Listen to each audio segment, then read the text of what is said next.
கரூர் நீதிமன்றத்திற்கு ஆஜராக வந்த ரவுடி ராமர் கொலை செய்யப்பட்ட நிலையில் அவரது உறவினர்கள் 3வது நாளாக உடலை வாங்க மறுத்து வரும் நிலையில் தமுக தலைவர் ஜான் பாண்டியன் அங்கு வந்துள்ளார். கூடுதல் விவரங்களை செய்தியாளர் பிரபாகரன் வழங்க கேட்கலாம். பிரபாகரன் வணக்கம். முழு விவரங்கள் என்ன? வணக்கம் மேடம்.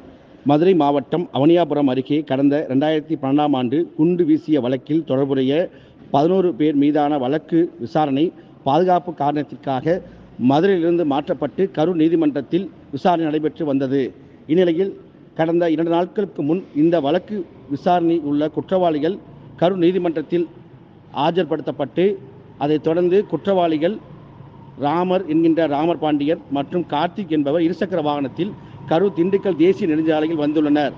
அப்பொழுது அரவக்குறிச்சி அடுத்த தடாகோவில் பிரிவு சாலை அருகே காரில் வந்த மர்ம கும்பல் இருசக்கர வாகனத்தில் வந்த இருவரையும் கொடூரமாக அருவாளால் தாக்கிவிட்டு தப்பிச் சென்றுள்ளனர். இந்த தாக்குதலில் ராமர் என்கின்ற ராமர் பாண்டியன் தலை துண்டிக்கப்பட்ட நிலையில் சம்பவ இடத்திலேயே உயிரிழந்துள்ளார். கார்த்திக் படுகாயத்துடன் காந்திகிராம் அரசு மருத்துவக் கல்லூரி மருத்துவமனையில் சிகிச்சைக்காக அனுமதிக்கப்பட்டுள்ளார். இந்த சம்பவம் குறித்து அரவக்குறிச்சி போலீசார் வழக்கு பதிவு செய்து விசாரணை மேற்கொண்டு வருகின்றனர். இந்த நிலையில் கடந்த 2 நாட்களாக ராமர் பாண்டியனின் ஆதரவாளர்கள் சாலை மறியல் உள்ளிட்ட போராட்டங்களை நடத்தி வந்த நிலையில் தொடர்ந்து 3வது நாளாக இன்றும் உடலை வாங்க மறுத்து உண்மையான கொலையாளியை கைது செய்ய வேண்டும் என கோரிக்கை வைத்தனர். இந்த நிலையில் ராமநாதபுரம் மாவட்டம் புதுக்குளத்தூர் நீதிமன்றத்தில் மதுரை மாவட்டத்தைச் சேர்ந்த 5 நபர்கள் இன்று சரணடைந்துள்ளதாக கூறப்படுகிறது.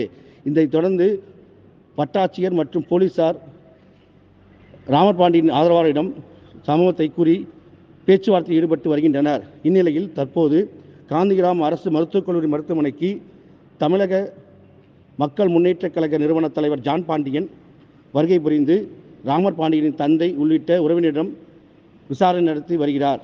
அதைத் தொடர்ந்து வட்டாட்சியர் மற்றும் காவல்துறையிடம் தற்போது நிலை குறித்து கேட்டறிந்து வருகிறார். விவரங்களுக்கு நன்றி பிரபாகரன். செய்திகளை உடனுக்குடனும் துல்லியமாகவும் தெரிந்து கொள்ள சப்ஸ்கிரைப் பண்ணுங்க.